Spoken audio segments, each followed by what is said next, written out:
Bonsoir, vous ne serez sans doute pas étonné, l'actualité du jour est encore marquée par la violence. Violence à Paris, un dirigeant palestinien a été abattu la nuit dernière. Violence à Sarajevo, les Serbes n'hésitent pas à bombarder l'hôpital de la ville. Violence à Tourcoing après l'interpellation d'un jeune dans un quartier populaire de la ville, violence heureusement contenue. Commençons par cet assassinat qui s'est produit la nuit dernière à 1 h du matin devant l'hôtel Méridien Montparnasse dans la capitale. Atef Pseiso, le numéro 2 des services de sécurité de l'OLP, revenait d'un dîner quand 1 ou 2 hommes ont surgi et tiré. Le dirigeant palestinien est mort sur le coup. Clément Veyrenal. C'est en pleine nuit, devant l'hôtel Méridien, qu'Atef Pseiso a été abattu par un ou plusieurs individus dont l'arme était probablement munie d'un silencieux et qui ont réussi à prendre la fuite. Atef Pseiso était descendu dans cet hôtel sous une fausse identité pour une mission à Paris au cours de laquelle il devait rencontrer des policiers français. Quel était l'objet de cette mission? Mutisme ce matin du côté des 3 membres de l'OLP présents à l'hôtel Méridien. Les 3 hommes viennent de passer plus d'1 heure dans la chambre du responsable palestinien assassiné en compagnie des enquêteurs de la brigade criminelle. Une chose est sûre, Atef Pseiso, peu connu du grand public, était un membre très important de l'organisation palestinienne. Chargé des problèmes de sécurité au sein de l'OLP, certains affirment ce soir qu'il était en fait le successeur officieux d'Abou Iyad, le numéro 2 de la centrale palestinienne, assassiné par des dissidents de l'OLP en janvier 91. Cet après-midi, Yasser Arafat a immédiatement accusé le Mossad, les services secrets israéliens, d'être à l'origine de l'attentat. Accusation immédiatement démentie à Jérusalem, où l'on estime que cet assassinat est le résultat des luttes intestines qui agitent actuellement l'OLP dans la perspective d'une éventuelle succession de Yasser Arafat. Cet après-midi, au siège de l'OLP à Paris, aucune réaction n'était disponible. Ce soir, on confirme de sources israéliennes comme palestiniennes que Atef Pseiso avait été en 1972 l'un des organisateurs de l'attentat des Jeux Olympiques de Munich, qui avait coûté la vie à 11 athlètes israéliens. Atef Pseiso était l'un des très hauts responsables de l'OLP. Reste une question, qui avait intérêt à l'assassiner? En Bosnie-Herzégovine, les forces serbes ne respectent même pas les enclaves sanitaires. L'hôpital principal de Sarajevo a été bombardé au moment même où les blessés des précédents bombardements affluaient. Claire Sébastien. Pour la première fois depuis la semaine dernière, Sarajevo, assiégé, se défend. Là d'espérer une aide internationale qui n'arrive plus, les forces bosniaques ont lancé de multiples contre-offensives pour faire reculer les positions serbes, avec un certain succès, semble-t-il. Vers midi, le drapeau bosniaque a été érigé sur plusieurs collines où les miliciens serbes se sont enfuis, une information démentie peu après par Belgrade. En ce lundi de Pentecôte et après un week-end sanglant, les combats ont redoublé de violence. Pour 300 000 personnes qui survivent encore dans cette ville privée d'eau courante, d'électricité, de vivres et de médicaments, le comble de l'horreur a été atteint ce matin avec le pilonnage de plusieurs hôpitaux de la ville. Ce regain de violence intervient au moment même où l'ONU préparait l'envoi de 1100 casques bleus supplémentaires pour assurer la réouverture de l'aéroport de Sarajevo. 14 000 hommes appartenant aux forces de protection des Nations Unies sont déjà déployés en Croatie. Pour les habitants de Sarajevo, réveillés à 5 h 30 ce matin par les sirènes annonçant l'alerte générale, cette nouvelle journée d'une guerre civile qui n'en finit pas se solde par 8 morts et 132 blessés. Cette aggravation de la situation révèle l'impuissance des casques bleus. Ils sont déjà, vous l'avez entendu, 14 000 en Yougoslavie, mais le secrétaire général de l'ONU souhaite l'envoi de 1100 militaires de plus. Ils auraient pour mission de rouvrir l'aéroport de Sarajevo. L'aide humanitaire ne parvient pas à être acheminée dans la ville.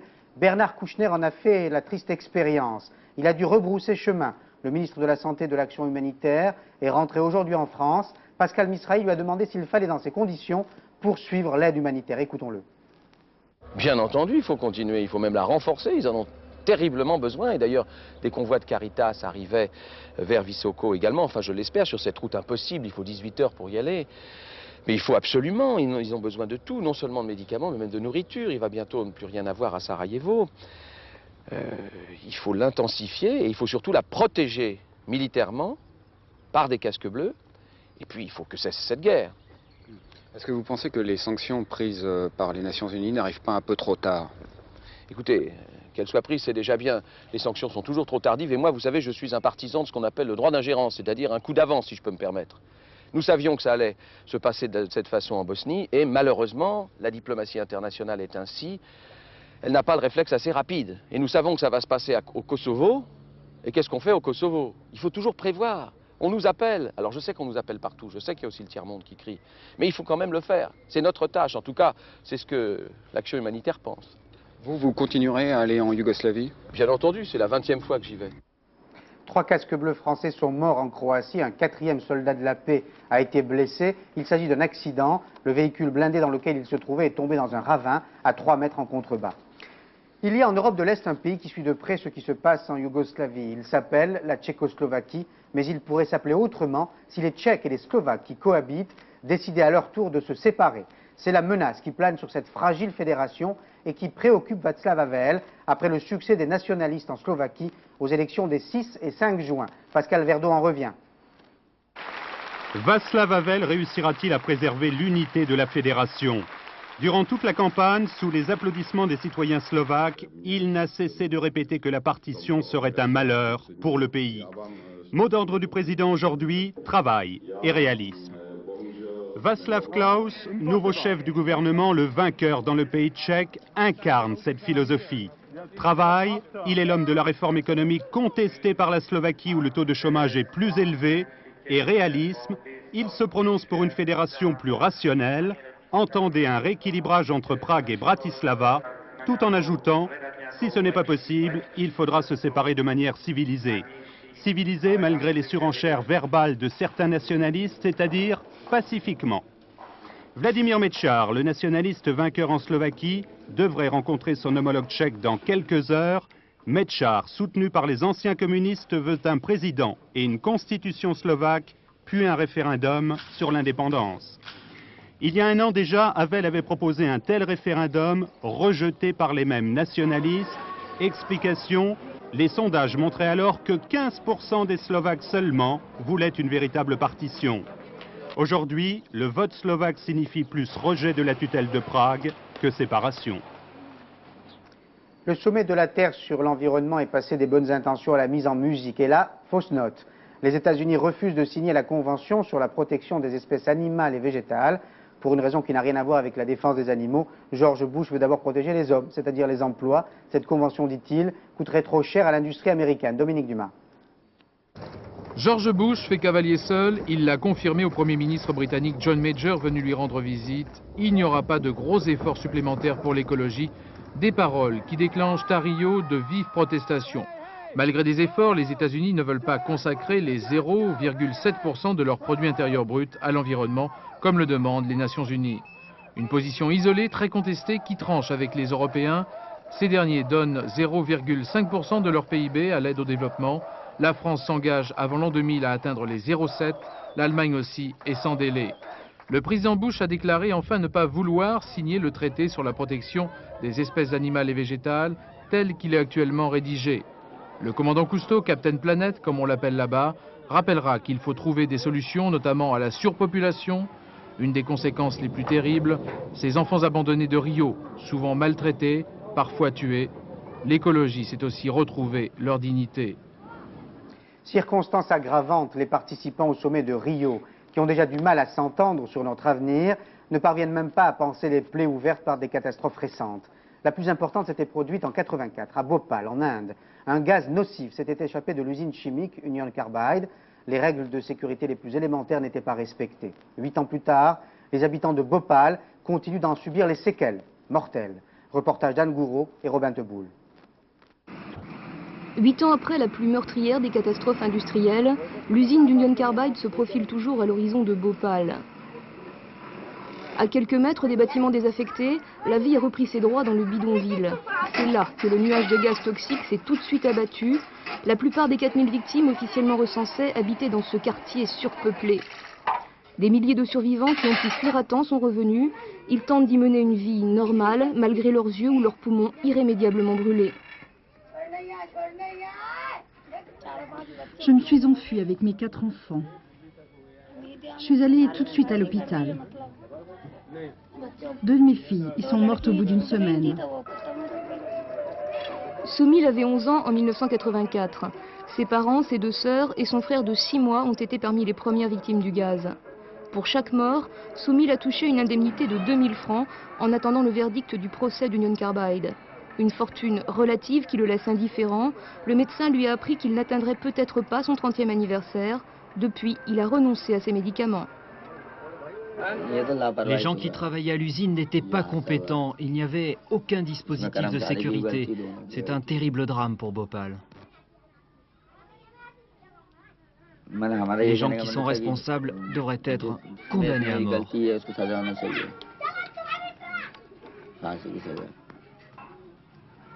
Soumil est allé jusqu'à Delhi, la capitale, pour manifester contre la firme américaine. Il est l'un des rares à se rebeller ouvertement.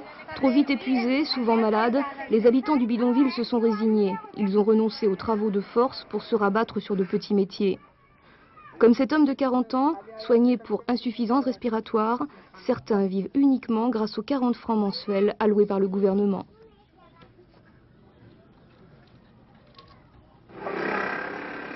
Conséquence directe du drame, une trentaine de médecins privés se sont installés dans le quartier. Les malades préfèrent leurs soins à ceux prodigués gratuitement à l'hôpital de Bhopal. De toute façon, tous ici savent qu'il ne faut espérer aucun traitement miracle. Je ne peux pas leur donner des médicaments trop forts. Leur organisme ne les supporte pas. Je crois qu'ils ne pourront jamais guérir. Véritables cobayes humains, les habitants sont les premières victimes connues de l'isocyanate de méthyle. Impossible aujourd'hui d'en prévoir les effets à long terme. Dans cet hôpital encore en construction, les scientifiques suivront pendant des années les enfants qui ont eu la malchance de naître un jour à Bhopal. En France, nuit agitée dans un quartier populaire de Tourcoing, 150 personnes environ se sont rassemblées après l'interpellation par la police d'un jeune motocycliste et ont exprimé leur colère en incendiant des voitures et brisé des vitrines. Le calme est revenu vers 4 h du matin dans ce quartier de la Bourgogne, où le taux de chômage atteint 30% de la population locale. Reportage de Christelle Massin et Pierre Brasquiès. Ce matin, à la Bourgogne, les habitants découvrent ce qui reste du spectacle de la nuit. Vitrines cassées, voitures brûlées, c'est entre 23 h et 4 h du matin que plus de 80 adolescents ont laissé éclater leur violence. Tout a commencé vers 20 h 30 quand Jamel, 25 ans, est interpellé par un CRS alors qu'il roule sans casque.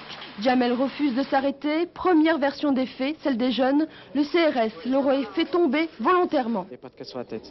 Mais je pense que le policier s'en a demandé de s'arrêter, mais les jeunes, bon, il y a passé devant. Et qu'est-ce qu'a fait le CRS? Il a lancé un talkie-walkie en plein dans la tempe. Une version contredite par les autorités qui affirment qu'il n'y a pas eu bavure. C'est Jamel qui aurait foncé sur le CRS.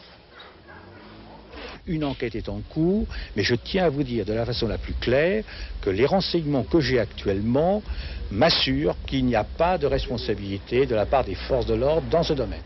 Vers 21 h, Jamel est emporté à l'hôpital. Il a 2 côtes cassées et un traumatisme crânien. Va alors commencer l'explosion de violence et l'affrontement avec les CRS, comme si l'accident du jeune homme avait mis le feu aux poudres. Aujourd'hui, plus que jamais, règne à la Bourgogne un sentiment d'impuissance. C'est honteux de tout laisser faire comme ça. Tout le monde baisse les bras, tout le monde a peur. Personne ne dit rien, mais le quartier est très calme. Il ne se passe rien à la ZUP. À part les voitures brûlées, les mobylettes, il ne se passe rien. Rien, les agressions, on vient me chercher des bonbons avec un canif devant le nez. Mais c'est rien, c'est pas grave. Le calme est revenu ce soir à la Bourgogne, mais derrière ces murs, le même sentiment de malaise et toujours la même absence de dialogue. Didier Auriac résume les autres événements couverts en France par les rédactions de la 3. Attentat à l'explosif la nuit dernière contre une entreprise marseillaise, la Société Nationale Corse Méditerranée, dont les locaux ont été en partie détruits. 3 personnes sont légèrement blessées. Selon les enquêteurs, cette action pourrait être l'œuvre de racketteurs, mais la police soupçonne également les autonomistes corses. Les ravisseurs de la petite Marie, inculpée et écrouée, ce couple en mal d'enfant avait enlevé la fillette samedi alors qu'elle s'était perdue dans les rues de Grenoble. Pris de remords, le couple avait finalement décidé d'avertir la police dimanche matin. Marie, qui est âgée de 2 ans, a été retrouvée saine et sauve. Sauvetage réussi pour les 3 spéléologues bloqués dans un gouffre près de Pontarlier dans le Doubs. Surpris par une brusque montée des eaux, les 3 hommes ont dû rester au fond du gouffre toute la nuit avant finalement d'être secourus ce matin. Un 4e membre du groupe était parvenu à donner l'alerte. Pèlerinage de la Pentecôte, aujourd'hui en provenance de Chartres, 10 000 fidèles de Monseigneur Lefebvre sont arrivés à Paris où ils ont assisté à une messe en latin au pied du Sacré-Cœur. Empruntant le sens inverse, 10 000 autres catholiques traditionalistes se sont eux rendus à Chartres où ils ont également assisté à une messe en latin célébrée dans la cathédrale de la ville. Victoire de Charlie Mottet dans le critérium du Dauphiné libéré. Le Savoyard a remporté la dernière étape contre la montre, endossant au passage le maillot jaune de leader, détenu jusque-là par Luc Leblanc. Mottet avait déjà remporté cette épreuve en 87 et 89. Il devance au classement général Luc Leblanc et Gianni Bugno. Dans 2 jours à la même heure, on vous encouragera à l'issue du 19-20 naturellement à regarder Antenne 2 qui frappera les 3 coups du championnat d'Europe de football en Suède avec la diffusion en direct du premier choc, France-Suède. La nervosité perceptible ici, déjà parmi les fans de Platini et de Papin, n'atteint pas les Bleus, ils semblent, eux, si tranquilles. Reportage en Suède de Jean-Philippe Guillain et Philippe Basquin. Arrivée décontractée des joueurs français à Stockholm. Mais derrière les sourires de circonstance, l'ambition pointe. On espère faire quelque chose de superbe. Je crois que tout le groupe a envie de réaliser un parcours identique au groupe précédent, c'est-à-dire la formation de Michel Platini, Jirel Satigana, etc. Michel Platini se posait quelques questions après la faible prestation de son équipe contre la Suisse. Le match nul face aux champions d'Europe en titre l'a rassuré, même si la défense tricolore a été sérieusement malmenée pendant toute la première mi-temps par Van Basten et Roy, le tout jeune ailier gauche néerlandais. En Suède, l'intensité des entraînements quotidiens augmente régulièrement. La surveillance de la police est aussi discrète qu'efficace. Les Français se sont donné 5 jours pour s'habituer à la chaleur et aux températures supérieures ici à 28 degrés. Pour l'instant, aucun blessé n'est à déplorer. Seul Jean-Pierre Papin est légèrement touché à une cheville, mais cela n'a pas entamé son moral. On se soigne parce qu'on est tous très fatigués avec le travail qu'on a eu pendant les 3 semaines qui viennent de passer. Et puis on se fait une petite partie de cartes et puis surtout on récupère, c'est le plus important. Aujourd'hui, les Suédois et les Suédoises semblent indifférents à cette fête du football, mais cette nonchalance est apparente. Les autorités du pays sont en fait préoccupées par le risque de débordement, comprenez de hooliganisme local, mais aussi et surtout hollandais ou allemand. Dominique Champeau. Conformément à l'imagerie traditionnelle, la Suède étale ses bois et ses lacs autour de quelques châteaux qui témoignent d'une vocation monarchique tenace. Mais le roi Carl Gustaf, 16e du nom, s'il est toujours à la une de la presse, a depuis longtemps délégué ses pouvoirs. À 2 pas du palais royal, le Parlement entérine désormais les décisions d'une majorité de droite modérée qui a succédé il y a quelques mois à plus de 30 ans d'une expérience socialiste désignée longtemps comme la référence européenne. Mais le pays se heurte depuis peu à 2 phénomènes jusqu'alors inconnus, la récession économique et un taux de chômage galopant. Les jours de beau temps, la jeunesse suédoise, privée de perspectives, étale son désœuvrement dans les parcs et près des canaux. Cet euro 92, qui fut en quelque sorte un gage de son adhésion à la communauté européenne, est accueilli plutôt mollement. La plupart des gens n'ont plus d'emploi, ils n'ont plus de fric, donc ils sont tous déprimés. Comme dans tous les pays gagnés par la morosité économique, la Suède à son tour est frappée d'un début de violence urbaine qui explose en priorité dans les stades. La Suède, pays longtemps trop calme, découvre la crainte du hooliganisme. Dans la presse, on a surtout parlé plutôt de l'hooliganisme que d'autre chose en fait, plutôt que du sport. Maintenant, ça commence à venir puisque bon, on s'approche vraiment de l'événement, quoi. Mais les gens ont peur, quoi. J'ai peur. Moi-même, j'ai peur parce qu'on ne sait pas comment ça va se passer. Pour la police, tout ira bien. 5000 hommes, c'est-à-dire le quart de l'effectif national, a été affecté à la sécurité des stades et un fichier européen du hooliganisme a été constitué. La crainte est grande, cependant, que ces hooligans suédois, quelque peu débutants, cherchent à soutenir la comparaison avec les Anglais ou les Hollandais, valeur confirmée de la violence.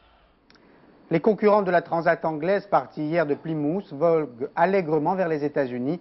Les Français apprécient cette épreuve prestigieuse qu'ils ont remportée à plusieurs reprises, avec notamment Éric Tabarly ou le regretté Alain Colas. Mais une femme aimerait bien réussir une première, Florence Artaud. Serge Dian. 67 marins quittaient hier Plymouth en direction de Newport, sur la côte est des États-Unis.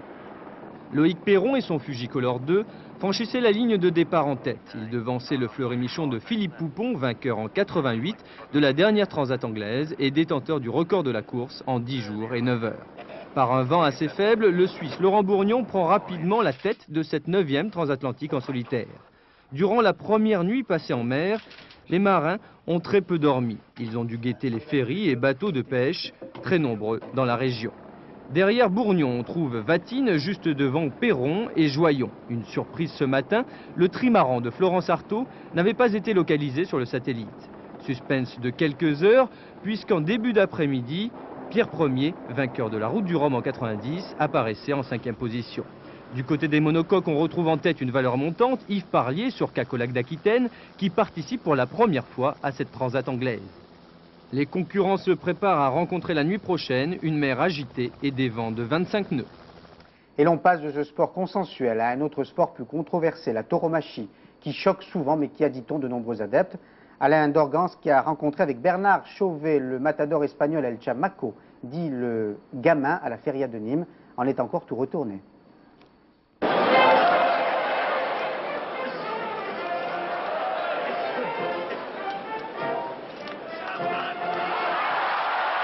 Cette bravade, acte d'héroïsme, d'inconscience calculée, c'est la signature par El Chamaco de son ballet avec le taureau. Cette figure dont il est coutumier, seul avant lui El Cordobès s'y prêtait, El Chamaco l'a intériorisée pendant le rituel de l'habillage. Ce dernier moment de solitude avant de côtoyer le danger prend un relief particulier pour El Chamaco, façonné par son père, grand matador des années 50. Mon père s'implique personnellement dans ma carrière, mais je suis le seul à ressentir l'émotion en ce moment.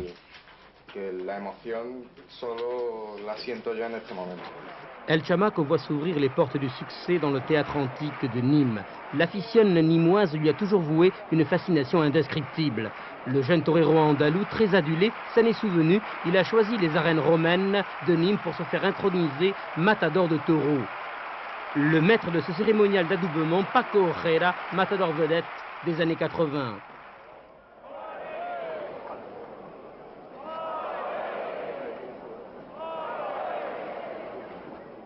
Antonio Borrero a réussi avec brio la première partie de son examen de passage sous l'œil averti de son père.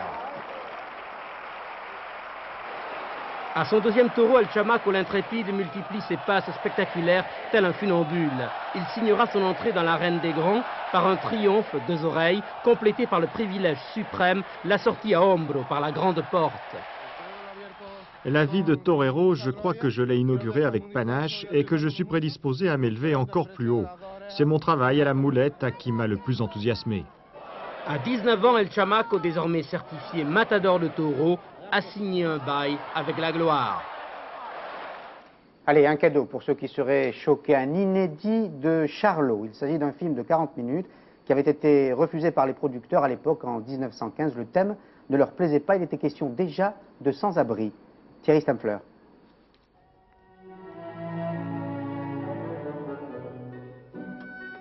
Cette scène date de 1915. Les producteurs du film avaient alors trouvé le travail de Chaplin trop réaliste et dérangeant. Les extraits les plus drôles furent utilisés ultérieurement dans d'autres films, et le reste de la pellicule, purement et simplement abandonné dans les archives. Un réalisateur américain et un musicien de film danois ont reconstitué le puzzle. Le film dure 40 minutes et sera destiné aux télévisions. Ce film aborde le thème des sans-logis, encore d'actualité aux États-Unis. Il y décrit un prêtre qui vole l'argent de prisonniers. Le racket actuel des téléévangélistes en Amérique donne également une dimension très contemporaine au travail de Chaplin. Ce film sera intitulé Le Puzzle de Chaplin et sa date de programmation n'est pas encore annoncée. Et c'est la fin de ce 19-20. Florence Klein vous parlera du temps à 20h. Marc Hauteman vous donnera d'autres informations à 22h15 après le film policier de ce soir de Bob Swain. Bonne soirée sur la 3, demain 19h. Bonsoir.